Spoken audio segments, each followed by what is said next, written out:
How you guys doing? This is Anthony Gangi, host of Tier Talk, only show on the air dedicated to law enforcement. Don't forget, guys, you can follow us on multiple venues: iHeartRadio, TuneIn, YouTube, Spreaker.com, Player FM, Stitcher Radio. The list is growing. Gotta get the traffic over to this YouTube channel.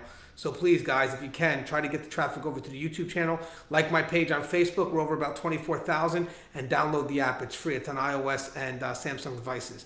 Now, today's a great show. We're going to be discussing use of force. You guys should remember Michael Wolhfert, right, from Justifiable Force. Mike? How are you? Thank you. I know Mike's very busy, so thank you for coming on the show. And also, this is my friend Andre Tosado. Yes, sir. Right? Yes. Got it right. Yes, Hey. And he's from Defensive Fits. That is correct. Right. And thank you for letting me use the location. No, thank you for having me. I appreciate that. Just real quick, can you kind of say where we're at? So right now we're located at the Brauhaus Training Center. We're located at 1115 Globe Ave on Martinside, New Jersey. It's a pretty big training facility. We offer pretty much a little bit of everything. So.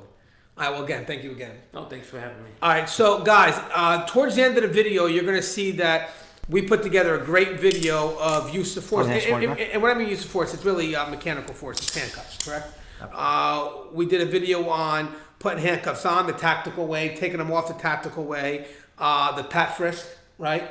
And then I believe we also talked about basically having the guys with the importance of having the guy on his knees, we covered a lot. And I want to make sure that you guys see that video because it's very, very important. Because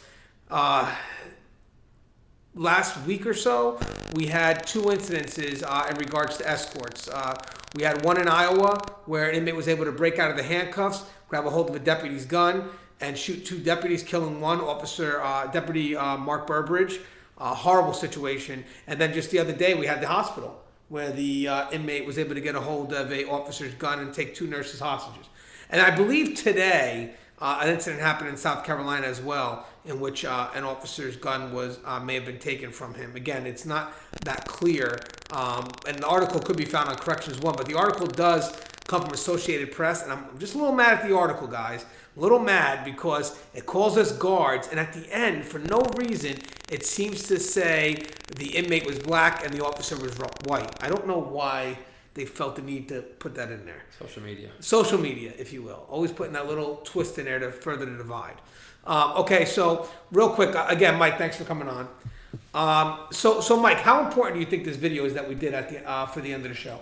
Well, I think just working in corrections, that a lot of times all law enforcement looks to us as the gurus of handcuffing in a sense, because we do it more than anybody. But what happens is when you do everything a lot of times, complacency sets in. And when complacency sets in, you miss steps. And when you miss steps, things become dangerous. And you forget to do the little things that count because it becomes always what's the fastest way? Right. What's the easiest way I can do this versus what's the safest way?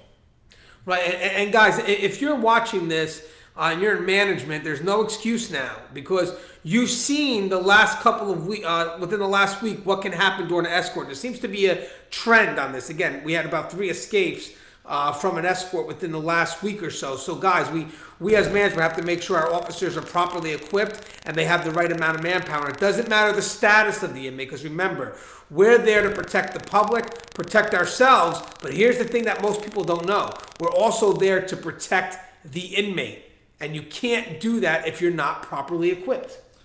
Absolutely, and you think about just handcuffs in general, mechanical force handcuffs, they're temporary restraining devices, right? And anything man-made can and will fail.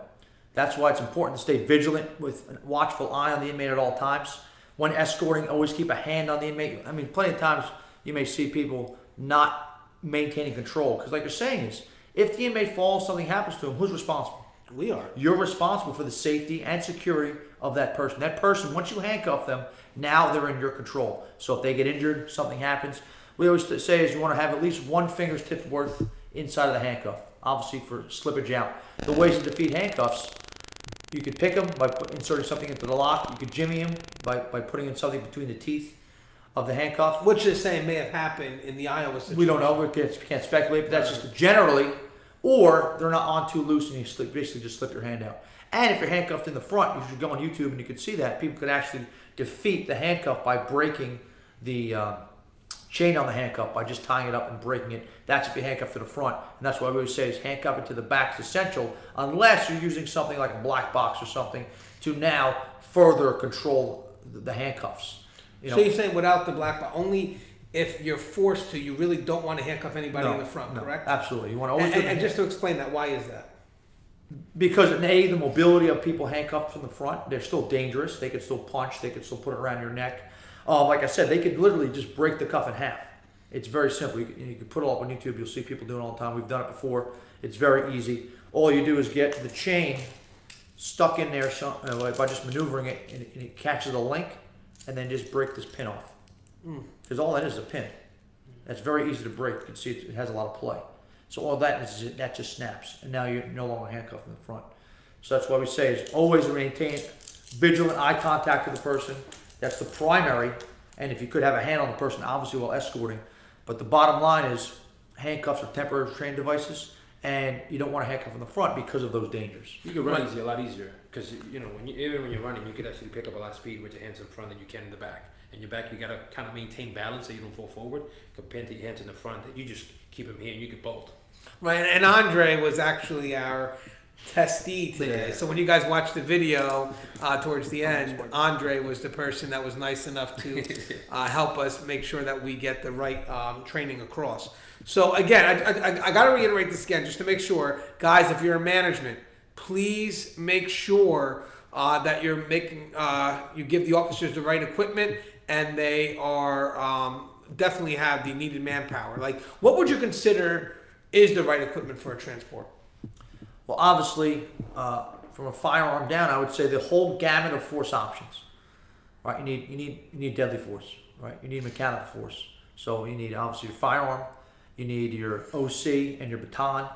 You need obviously your handcuffs, your leg shackles. I mean, today we just did handcuffing, but obviously leg shackles. Your vest. I mean, that's a no-brainer. Let's be honest. And if you look, what's funny? Wait, real quick. You say it's a no-brainer, yet there's a lot of states that don't give their officers any of that. I don't know if that's possible. And their excuse will be, in some cases, you can get the equipment for a max inmate or however level 6 inmate, however they determine that. But this one's full min, so this one doesn't require the equipment. What happens is a lot of times is you base the status of the inmate on what the charge he currently did, right? So just because a guy, he did sold some petty drugs and now he's a low-level offender. What did he do that he didn't get caught for? How many crimes did he commit? We don't know. We're not there on the streets with the person. But it's safe to say a person that's incarcerated doesn't live a wholesome life, that they're going to abide by your laws and your rules. So a pair of handcuffs and a vest, because let's be honest, there's people that one day are normal, that go to work, that do what they're supposed to do, have no violent history, come back the next day and shoot a hole inside everybody inside of an apartment building or inside of their workplace. Now that person committed no crime the day before, but guess what? That day they decided to commit a crime. So you don't know what's going on in people's heads at any time to say, well, this person's status dictates my level of safety, and where everybody's the same. And you know what's funny is you're mentioning the unknown about this individual. You're also there to protect him. So you don't know what enemies he's made on the outside. And again, I just want to mention this again. The public's not aware of this, but when we take an inmate out on a trip, besides protecting society, besides protecting each other, our priority is also protecting that inmate. That's the priority. We're there to protect that inmate. So now, again, not knowing the history of this inmate, not knowing the bad choices he's made, you're making us vulnerable, because if somebody comes at him, we can't defend him. Yeah. We can't defend ourselves. You know what I mean? So again, the three things I always said is the reason why you want to have the proper manpower and the proper equipment is because, again, we're protecting ourselves, protecting the inmate, and protecting the public. So at that point, I don't think any of that matters with the status of the inmate. Doesn't matter. If I'm protecting us, that doesn't matter about the status of the inmate. If we're protecting the inmate, that doesn't matter about the status. And if you're protecting the public, that shouldn't matter what the status of the inmate is. Because at the end of the day, you're right, we don't know.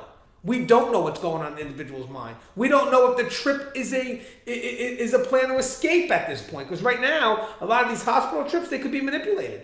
So and yes, guys, people in full min, they could do that too. We've had people from community releases do walk-offs. Their time is almost done. and they walk off because something emergent may happen. You know, so in the meantime, you don't know you don't know what this hospital trip is for. You don't know if it's a real hospital trip. Is the guy really sick, or is it a setup? You know, is the guy trying to get us out there? Next thing you know, and let me tell you something, guys.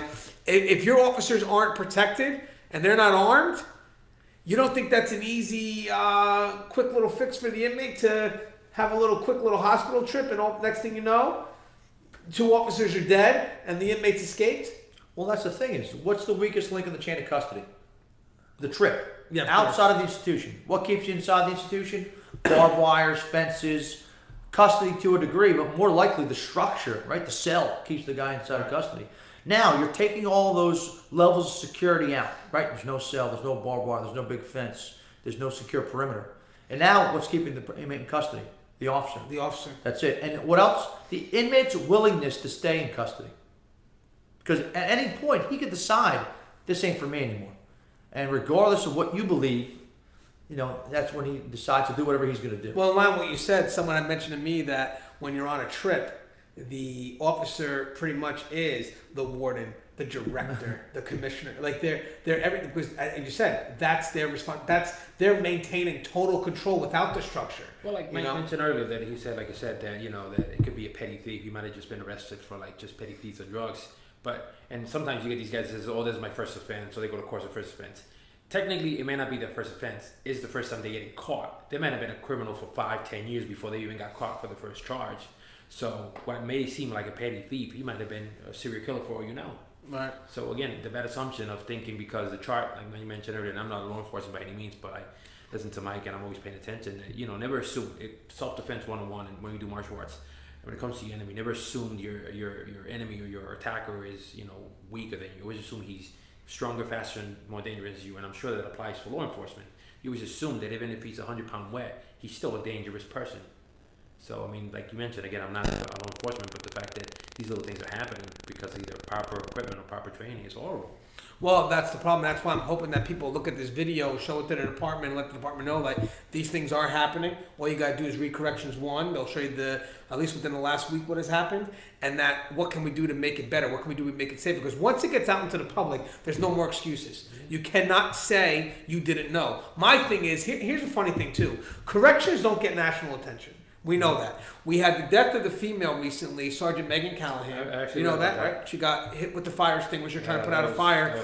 She didn't get the national attention like the Delaware cop, Stephen Ballard. Now, again, they both deserve recognition. Do not get me wrong. I'm not trying to minimize one over the other. But having said that, they both were heroes, law enforcement professionals, died trying to protect others, but one always outshines the other. So stories like these escape escorts, whatever it is, you want those stories to get national attention, because then people can look back and say, what can we do to make it better? What can we do to make sure that people are safe, including them? Because I'm going to tell you something right now. This is my opinion.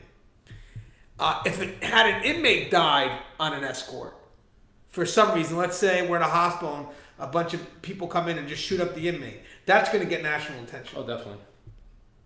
Right? That's going to get national attention. But when we get killed, it's just, all right. And nobody could say that's not true, because that is true. Would you agree?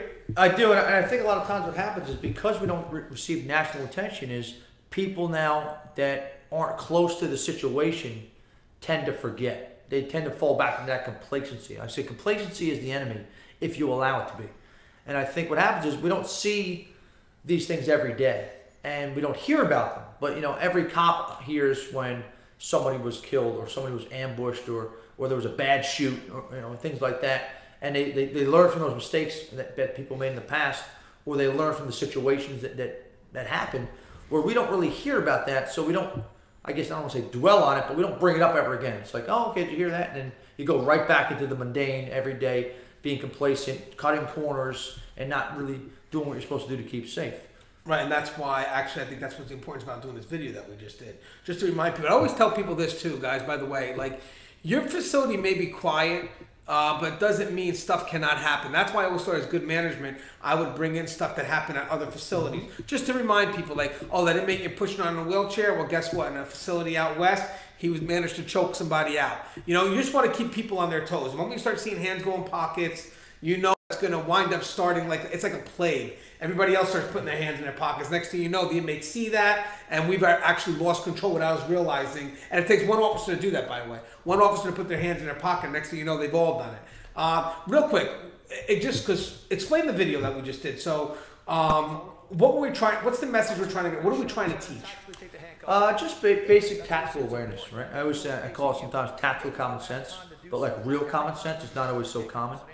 And what that means is looking at the little things that you were taught to look for, and maybe you just forgot, and a daily reminder of, hey, make sure you look at hands. Hey, this is how you want to grip the cuff.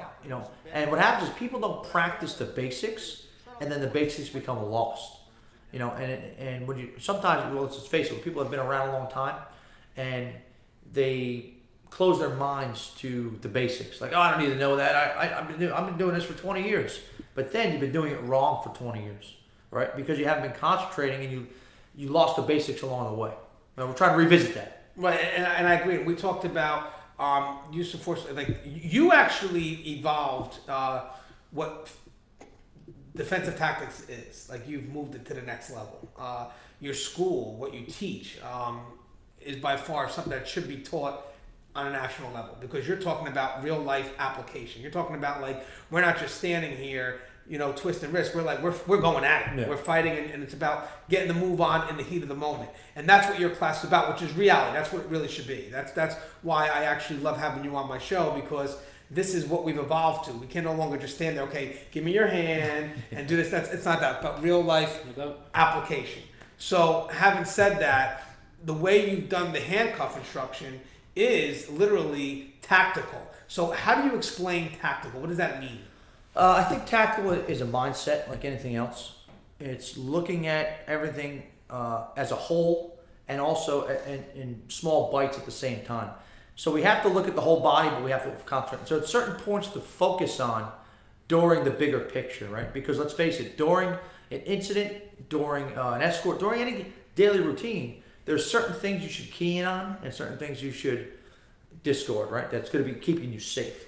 So we're trying to point out the things. Hey, look at this. And I always tell people, when I watch a video of an assault or I watch a video of a shooting, anything that involves a force incident, I always say is, they should have saw that coming. And when other people watch, they go, oh man, how'd the guy not see this guy do X, Y, and Z pre-assault indicator? Well, that's because they weren't looking for it, because there's so much going on in real life. Right? Life moves at the speed of light. That's the reality. So you can't all of a sudden now pick up something that you never thought about picking up before, because you'll miss it. And that's when we talk about tunnel vision and auditory exclusion and the adrenaline dump, especially during let's face it, kid compliance handcuffing affected adrenal response. Just basic compliance. The guys want to, of course, depending upon how much time you have in, right? If you're a rookie, this is your first time handcuffing, you're going to already feel like you've been in a fight. I mean, that's the reality, even though the guy's 100% compliant. And that's what you have to look at is, how can I tighten up my skills so I don't have to think about as much? I just respond, instead of thinking about, oh, now I put the cuff like this. How's my grip? You guys got to pick the cuff up, look at it, not look at it, feel around, and then your grip's there. I don't have time to, and that's called, from training, you'll be able to do that. Because I can't think about watching hands. I can't think about the position I'm getting the guy into. No, right. Think about how my grip's going to be. Think about my single bar.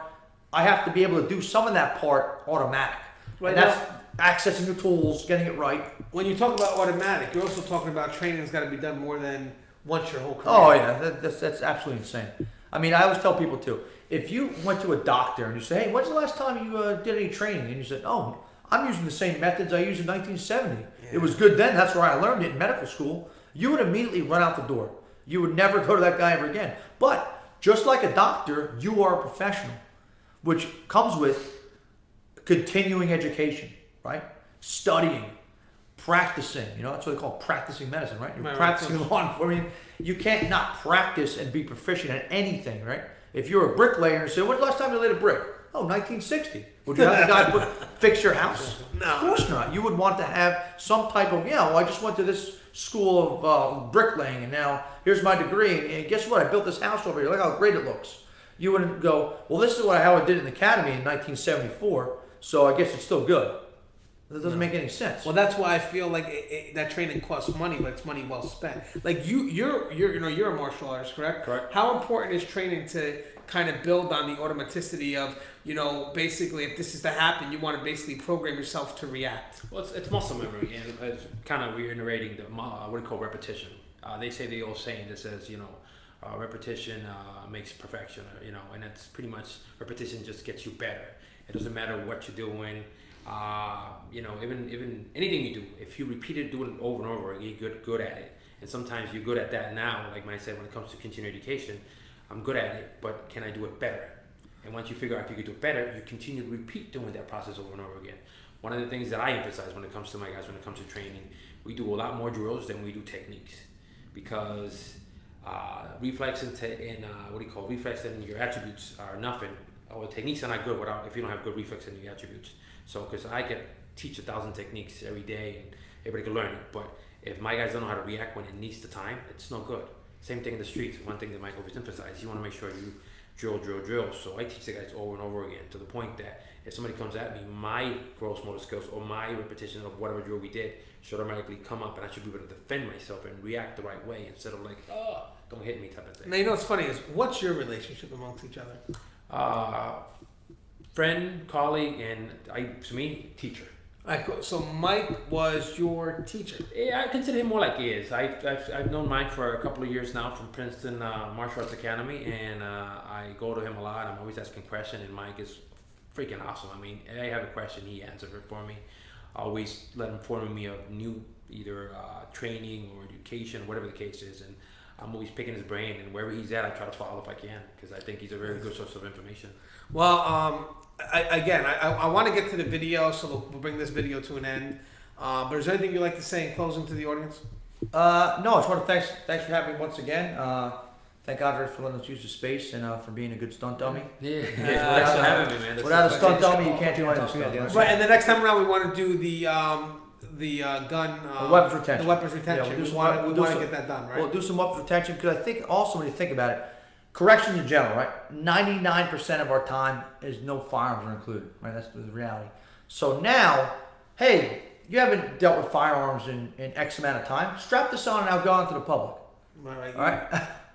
It's not something you're used to. It's not something you're accustomed to. A regular municipal law enforcement officer, a state Every trooper, day. every day. He's conscious of his firearm. He's conscious of weapons retention. He's conscious of blading his body. He's conscious of shielding his weapon. That's foreign in a correctional institution, because it's not there. Let's face it, there are people walking right now on a tier with just their hands. Period. Right. No radio, no handcuffs, no OC, no baton, fists. They say we walk the toughest beats. So. All right, so and again, Andre, thank you for participating. Thank you, I appreciate it. Right, and again, we'll probably be back at the Brawl House one day soon just to do the weapon retention. Definitely. But I want to get right to the video. So, as always, guys, love you guys. Stay safe. The show is Tier Talk. Stay tuned, guys. The video's coming and playing, guys. Thank you for being a big part of that video. Thank you, because it's needed right now. All right, guys. As always, stay safe. Tier Talk. Hi, I'm Michael Wolhfert from Justifiable Force, here with Andre Tosado of Defensive Fit. We're going to go over basically some basic handcuffing principles and concepts that you could utilize to keep yourself safe. All right, so what we're going to cover now is how you place your equipment on your duty belt. Today we're going to be talking about the handcuffs. So what you want to do is you want to put the single bars facing the center line, right? Single bars, the part that turns. The keyholes are going to be together, chained down. All right, that's how you're going to place it inside of whatever carry method you use, whether it's a pouch, whether it's a strap, any type of carry method that's comfortable for you to use that has good retention. One of the other key things you want to do is, obviously, is load the handcuffs. What does loading the handcuff mean? It pretty much means that the single bar is the only one that turns. So when you load the cuffs, a couple teeth are going to come outside the back side of the cuff. And what that's going to do is, when you touch the cuff to the wrist, you push down on the cuff and pull up on the hand, therefore making a complete circle, and the cuff should catch on the other end, therefore making it closed. One of the primary things people foul is their grip, and that's because a lot of times people are going to switch hands. That's one of the primary things of not to do is switch hands during handcuffing, because once you get your grip, you want to have it the entire way through the handcuffing process. So what I mean by switching grips is people put on handcuffs and then they'll switch their grip and put it to the other hand. Look what happens to the grip. It becomes compromised. Therefore, the grip that we get from the beginning, out of the holster, out of the strap, wants to be the entire grip for the entire handcuffing process. So what's that grip look like? Pretty much, if you can see the handcuff here, the chain is going to be pulled tight. A lot of people you're going to see, they're going to crunch the chain together and attempt to grab what we call a pistol grip, but they're not going to get a true pistol grip because these are going to start to bend. So what you want to do is pull the chain tight. You'll see, depending on the size of your hand now, because that's going to be part of a good grip. I use my 3 fingers on the chain, and if you can see the back of the handcuff, it has a little notch right there. Now that notch is going to be primarily going to be for your pinky down here, as well as right underneath where your thumb's going to go. So now, my thumb controls the top cuff, and my pinky now controls the bottom cuff. And it makes a stable platform that they're going to go on with 0 deviation. So it's like a straight bar when they go on. And that's really depending on the size of your hand. But as you can see, the thumb really controls the swivel of that top cuff, as well as my pinky driving in and getting this kind of angled grip is going to make that now have a little bit of not as much play as with if I just grab the chain here and this starts to swivel. So you really want to have that nice firm grip, and it's going to go down the entire time as putting the handcuffs on. Other hand, smart back. All right, so now we're going to talk about tactically removing the handcuffs. In a 100% compliance handcuffing situation, you should have placed the cuffs on so the keyholes are facing you once this person bends at the waist. So bend at the waist, and right now the keyhole should be looking directly into your eye. Therefore, there should be 0 deviation. Now what happens is, I tell people to tread on this person's foot right here. Basically, just take my toes, put them on this person's toes. If I don't control the foot, he now can kick, stomp, run, but by placing some light pressure on the foot, basically not stomping on the foot, just light pressure, as soon as this person moves his foot, I already know where it's at. All right? Now, I tell him to bend at the waist. I place my elbow in his back.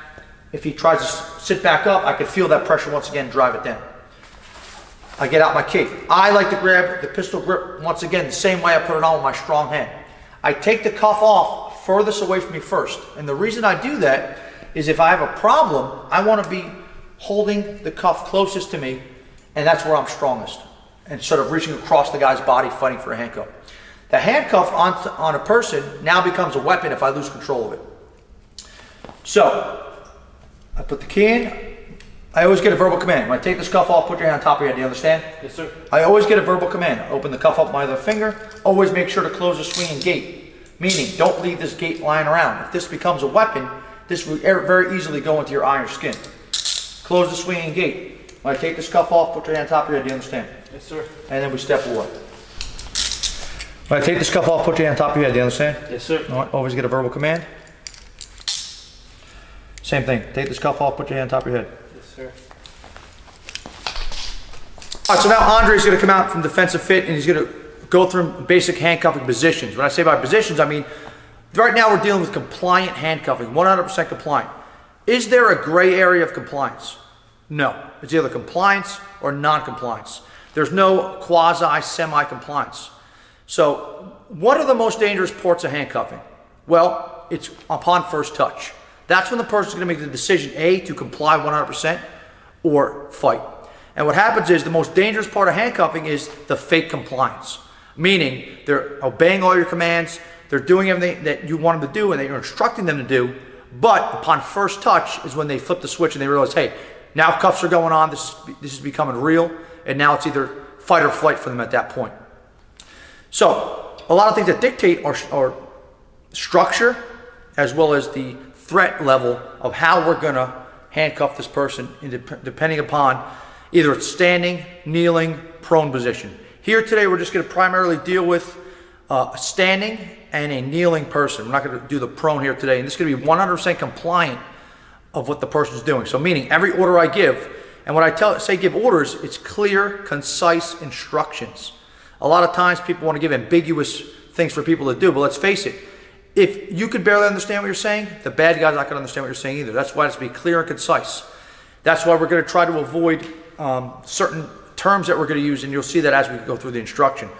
So pretty much when I visualize somebody, the first things I want to do is look at what? Hands. So this posture here is going to be something I don't want to see, because I want to see, put your hands out like an airplane, palms facing me, out to the side, all the way up, palms facing me. This is what I want to see first. And why do I want to see that? Because hands kill. I want to be able to right now inspect the waistband, right? So before I get close and I want to do a visual inspection, make sure this person's not carrying weapons, especially in the hands. From that point, put your hands on top of your head. Turn away from the sound of my voice.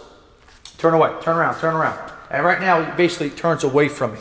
So all handcuffing, if you can, is going to be dictated from handcuffing from the back of the person. There are going to be maybe some types you're going to handcuff in the front. It's not recommended at any time, but sometimes you have to do certain circumstances, structures, they dictate a handcuffing in the front method. Here we're going to tell you handcuffing the rear always if possible, right? And structure dictates a lot of that time, as well as the threat level, how fast you got to get cuffs on. There's a lot of things that you have to look at. So now that we did a visual inspection, we've turned the person away from us, what we want to do is we want to say, put your left hand in the small of your back. And we're doing that, we're saying the left hand as opposed to the right hand, and we're not saying both hands at the same time. So if I say, put your both hands in the small of your back. Well, look how crowded that really becomes. It gives me no room to work. So put your right hand back on top of your head. And I say the left hand is because if the person's carrying a weapon, especially a firearm, now, if they're right-handed, which a large percent of the population is going to be, the grip of the firearm is going to be oriented towards grabbing it with your right hand. So we're trying to keep that right hand out of the small of the back. So that's why we're saying the left hand. Because even if it was a knife, it was a gun, a large percentage of the population is right-handed. Therefore, if they're going to use a weapon against you, they're going to use their strong hand. So we're trying to control the strong hand as well as make the left hand accessible. So I'm a right-handed handcuff person. So what I'm going to do right here, left hand in the small of your back, at that time he's 100% compliant. I do not take my handcuffs out until the person is 100% compliant, because at any time this turns into from a compliant situation to a non-compliant situation. Like we said, upon first touch is when that can happen. So I don't want to be fumbling taking my handcuffs out before the guy assumes a 100% handcuffing compliant position, because he very could turn at any moment, right? So always be ready. So you take your defensive stance, you take your handcuffs out at that time, 100% compliance. I grab a handshake grip from the person, I pull the hand away from the body. I touch the cuff to the wrist, I push the cuff down and I pull the hand up, using my finger to assist. At this time, take your other hand, put it in the small of your back, I grab the back of the knuckles, I turn the thumb towards me, I pull it away from the body, and I push the cuff down. Now, handcuffed, I didn't switch my grip, I have the back of the hand here. At this time now, I can grab the elbow, and I can do an escort position. All right, so we're just going to show you a variation of the standing handcuffing. Now, kneeling the person down is always going to have a safer outcome, but there's a lot of factors involved with kneeling a person down. Could be structural, could be the person ability to kneel down, could be wanting to move a person out of an area quickly and not go through this. It's a longer process to kneel the person down. So really it's up to you, but we're going to tell you is kneeling the person down is always going to have a safer outcome than not kneeling the person down. All right, so face the person, always take your visual. Put your arms like an airplane, palms facing me. Put your hand on top of your head. Turn away from the sound of my voice. Get down your left knee.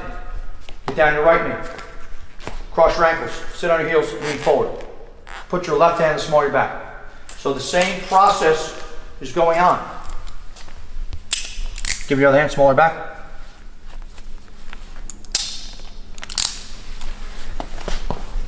Uncross your feet. All right. Get up on this leg. Other leg. All right. Stretch your feet.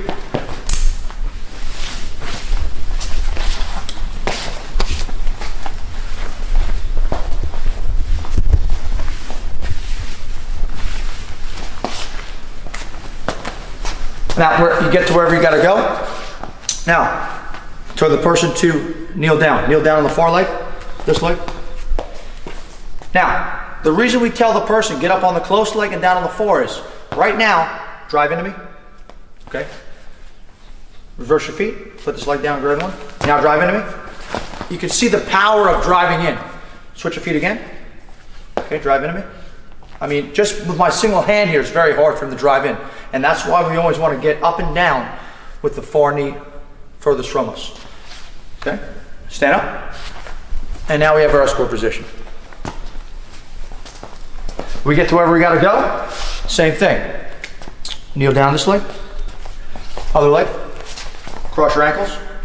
Sit on your heels. Lean forward. We put the elbow below our knee. The elbow is in the small of the back here. That's going to pin the person down. Now take the scuff off, put your hand on top of your head. Do you understand? Yes, sir. Always get a verbal command. Always close the swinging gate.